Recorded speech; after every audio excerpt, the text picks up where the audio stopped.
Hi folks, I'm responding to a 17-year-old person who wrote to me. Um, I'll keep this anonymous, but let me read some parts of the letter out. He says at one point, I was getting closer to my spirit self. Of course, I know that is just a state in which you are one with the universe and it's not a big deal. I am a spiritual person. And he goes on in that vein. The part that just hold that thought, okay, because I'm going to come back to that statement. But here's where it gets really interesting.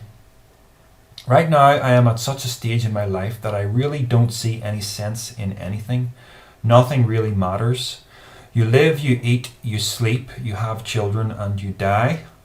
Serving the system and living without a purpose. I really don't know what to do. I even feel that life is a dream. The universe for me is created by humans every day, by thoughts, feelings, actions, and I don't really see my purpose in this game. I just don't know what to do to get to the next level. I am against materialism. I only seek wisdom. I would really appreciate if you could advise me.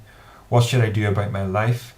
How should I live it? Because everything is getting harder and I just can't live like this. Okay. First of all, I'm not the guy with the big answer to this predicament that you're in, because I do not know what life is. I don't really know what consciousness is. Life is fundamentally mysterious. And I would go as far as saying that that mystery is impenetrable. It's not something we're ever going to understand. The reasons why I believe that,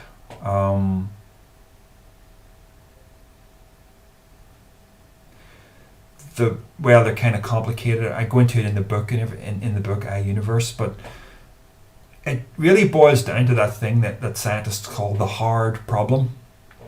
The hard problem of consciousness. We don't know why subjective experience exists at all. It is a fundamentally weird thing. But I'm having a completely different experience than you are, because I'm really enjoying myself.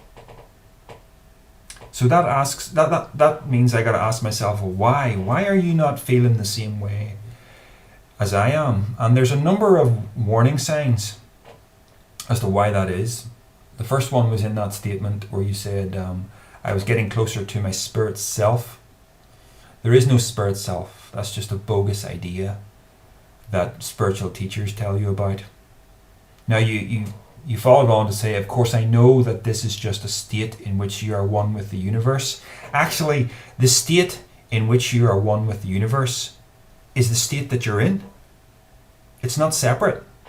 The oneness is this. Now you can go, oh, but it doesn't feel like oneness. It doesn't feel non-dual. Well, what would non-duality feel like? What would oneness feel like? Nothing. It's something that the mind can't comprehend, probably because it's a bogus concept altogether. You know the old saying, what's the sound of one hand clapping? That's, as far as I'm aware, that's designed to illustrate the fact that you can ask a nonsense question. No such thing as the sound of one hand clapping. So ask a similar question about consciousness.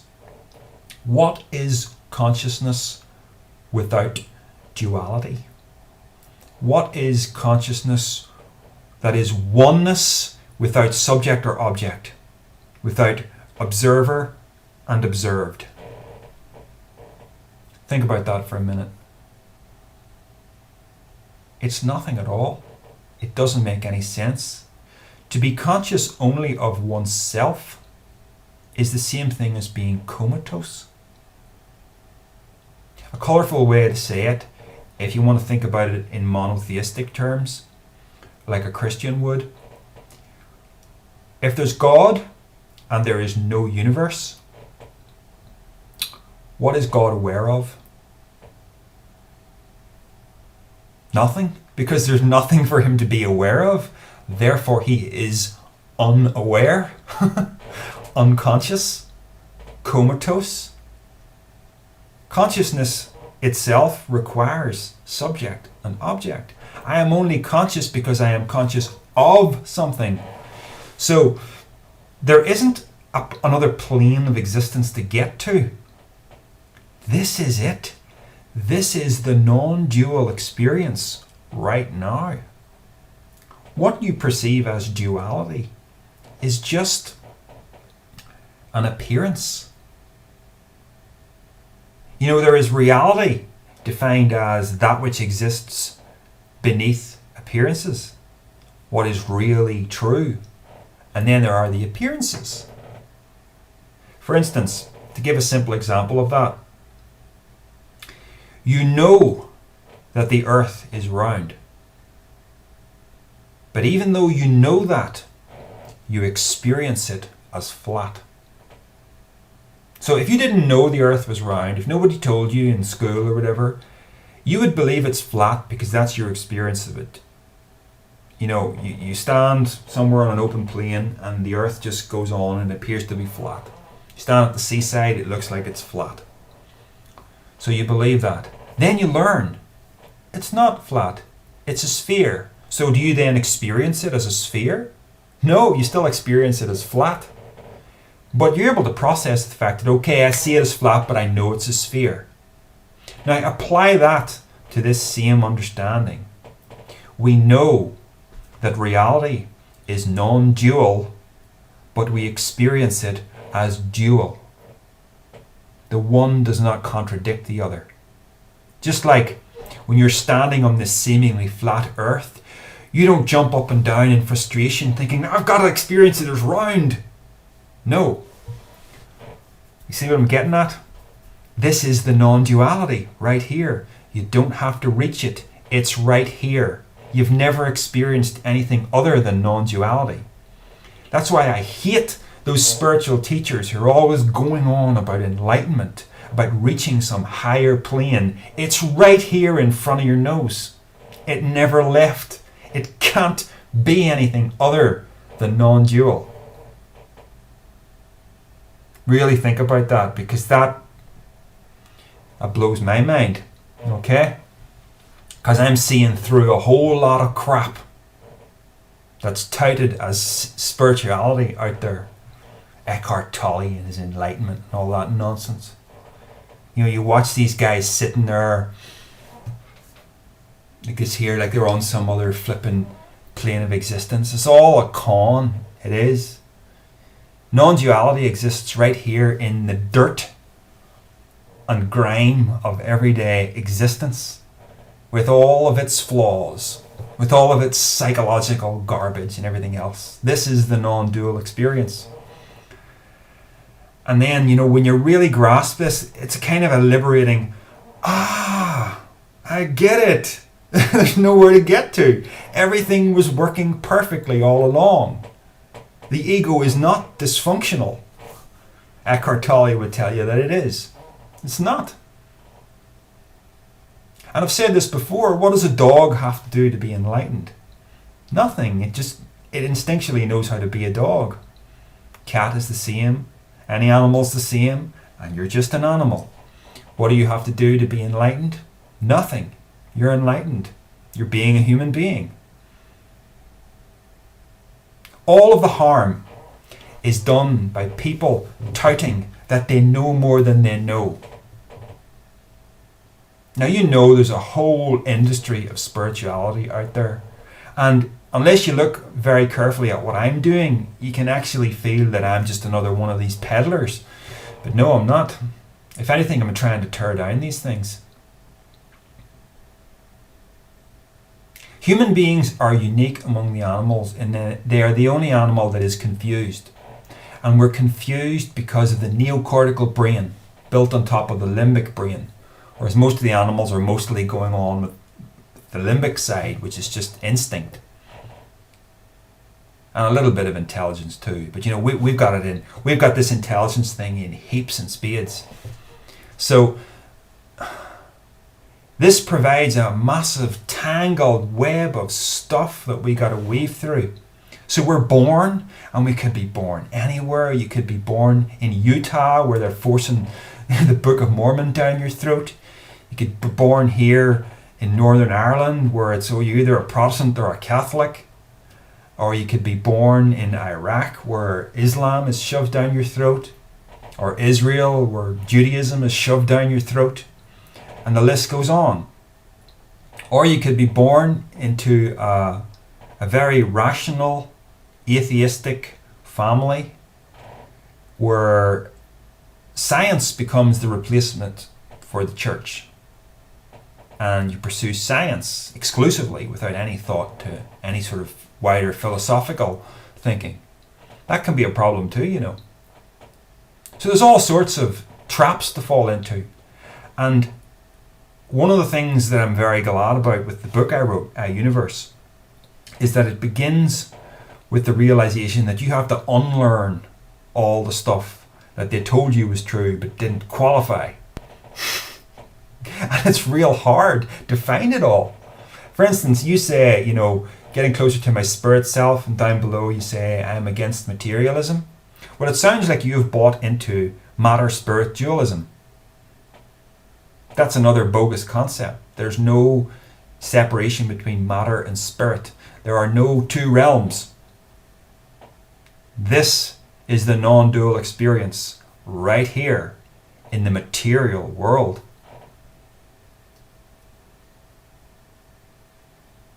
When you really think about it, if there were spirit beings, wouldn't they be having a material existence in their own realm? In other words, a sensory existence, just like we're having? Because that's all material really is, you know? It's just the ability of organic matter to interact with other matter. That's all it is. So if there was a spirit realm, it would have to feel solid to the beings that inhabit it, wouldn't it? So it's material. Or it's not there at all. But whatever it is, it's essentially the same stuff that we are. Or you could say that it's all spiritual. You could say that the material world is spiritual in the sense that it's ultimately not really local in nature. It's non-local. You know, when you get into the whole quantum side of things, don't want to open that can of worms in this video. But I'm just saying, you know, we can allude to the truer nature of things with concepts like the holographic universe and everything. But ultimately, you're going to have to deal with a fleshly existence that is non-dual in nature, but will never stop being a fleshly existence. You don't have to get out of it. You're not supposed to, and in fact, you can't. You can play games with your mind with psychoactive drugs or weird meditation techniques that can seemingly take you to places. And I think all of that is extremely limited value because it's taking your focus off what's real. And this is all real. You don't want to make the mistake of saying that because reality is non-dual in nature, that all of this duality is unreal. It's all real. It's how non-duality manifests. Okay? Okay, now let's see what else we can talk about here.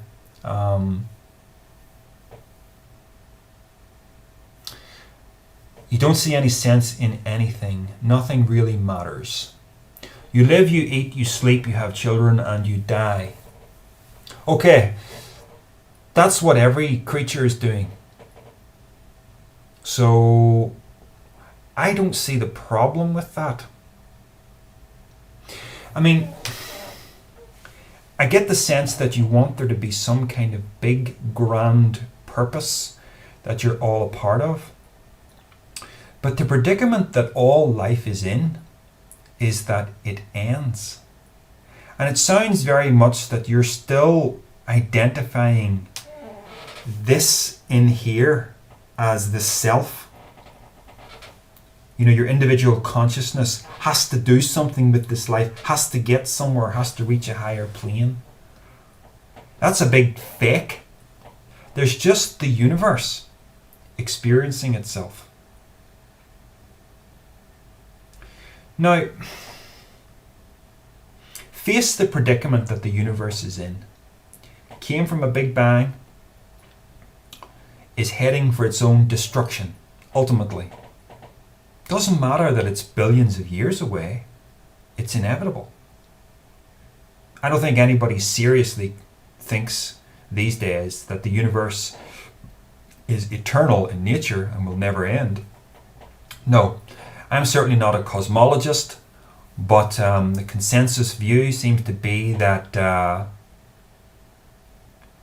we are all heading for oblivion. Now, I take the view personally that the big crunch that I think is going to happen at the end of the universe will initiate another universe. I think that way because the conditions are going to return to the conditions that were there prior to this universe emerging. So it makes sense to me that time would be cyclical in an ultimate sense. The universe is kind of like breathing. Out it comes, in it goes. Out it comes, in it goes. Forever. I can't prove that. It's just what makes the most rational sense to me. But even so, in no way do I think that anything to do with this universe is remembered. Not my little life, not the entire body of scientific knowledge that the human race has come up with. All of the revolutions that man has accomplished, even those that were designed to make the world a better place, all of those amount to nothing ultimately because it's all going to end. And most people want to totally ignore that fact, but it's all going to end. Now, can you face that without it depressing the hell out of you? Well, if your view of your own existence is just as this, I'm this, inhabiting this other place, well then that is going to depress you. But I have a wider sense of what I am than just a creature. I don't believe that a soul inhabits a body, like what they call Cartesian dualism, where, there's a pilot in here. There's just the universe experiencing itself via form. And the thing that I call I is one of those forms. But the truest statement I can make about I is that I am the universe.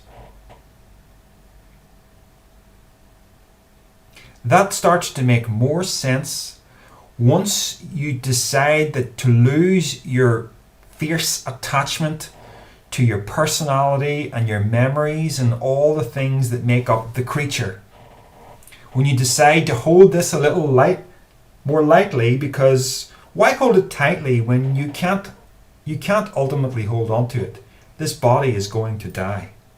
You can't hold on to it.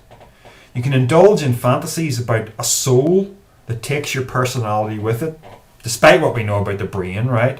A soul just floats off the body and it takes all of the memories and the personality and off it goes to have other experiences.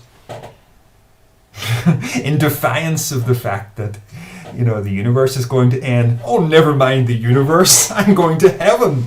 I get to stay even when the universe is gone. That's so absurd, isn't it? No. We got to deal with what we know. I'm going to die.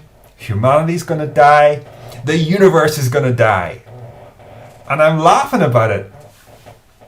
I'm not having the kind of reaction that you're having because I don't expect there to be some big purpose for a creature. No, my role is just to play with life.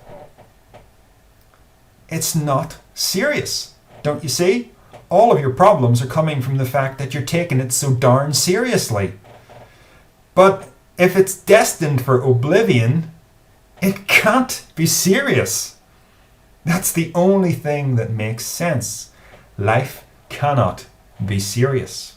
It is not meant to be grasped and held tightly. It's meant to be played with. And you don't have to worry about your own death, at least not excessively, because that's not really the end of you. Consciousness goes on, and consciousness is you. Okay, it goes on with different memories and different personalities inhabiting different bodies, but it's all consciousness. It's all the universe. It's all you, unless you define you as something sitting in here. Right? That's the big mistake. And we all inherited that mistake because of Christianity, the belief in the soul. So the two prevalent views that we have today are, from the science camp, that consciousness is an illusion. It doesn't make any sense, right? Because it's the most fundamental thing that you experience. And you have the other idea that you have a soul. Consciousness is a soul. And it's a pilot riding a vehicle. And the vehicle dies and the pilot goes on to have other experiences. And that exists in complete defiance of everything we know from neuroscience. Because the personality is totally brain dependent.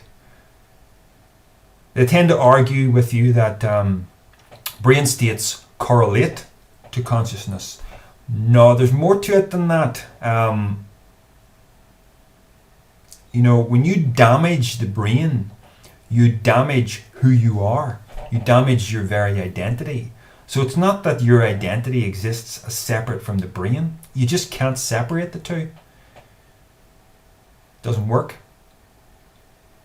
So those two models, they don't work. The only model that I know of that works is the idea that you are the universe, and the universe is focused into multiple points of limited awareness via matter, via the material world. And one of those ways in which it does it, the one that we have the most understanding of at least, is brain-based consciousness. Brain-based consciousness is just the universe experiencing itself. So, I've said a lot more than I wanted to do, because I don't want to come across as somebody who's just going to fill your head full of a whole bunch of ideas. You need to take what I'm saying with a pinch of salt as well, and examine whether the ideas that I'm coming up with hold any water. And ultimately, try to figure out what are the big major premises, presuppositions that you've got in place in here that are then guiding the rest of your thinking. Because I've overcome a lot, and one of the big ones is this idea that humanity in its natural state is dysfunctional. And that's the old Garden of Eden myth. It doesn't matter where, from what context you heard it in. It's the old Garden of Eden myth, and it's wrong. There is nothing wrong with human consciousness. There's nothing wrong with the ego. It is not the villain of the story, it's the hero. Because look at it, it's a successful product of evolution. It's stuck around. You can't make a villain out of it. Other erroneous premises are, the view that we're somehow entitled to a life free from suffering. Who says? Is the invading virus free from suffering when it's attacked by your immune system? Is the gazelle free from suffering when it's attacked by the lion? Is the planet free from suffering? Are the dinosaurs on the planet free from suffering when the big asteroid comes for it? This is a hostile universe on every level. You have to accept that that is the way it's meant to be. And it plays out that way for nothing more complicated than energy conversion. It all boils down to energy conversion. That's a big topic in and of itself. But it really does boil down to that. It's not some metaphysical mishap that happened in the distant past that somehow made man dysfunctional. It's not eating the fruit from the tree of the Garden of Eden. Alright? That's an old answer for a bygone age that didn't have the science that we have today. So, you say, I would really appreciate if you could advise me what I should do about my life. Have fun. Play with it. Hold it lightly. That's my best advice to you. There isn't one answer for everybody. Variety is the whole point. So lighten up and have fun. So anyway, maybe you found something useful for yourself in there. Take care.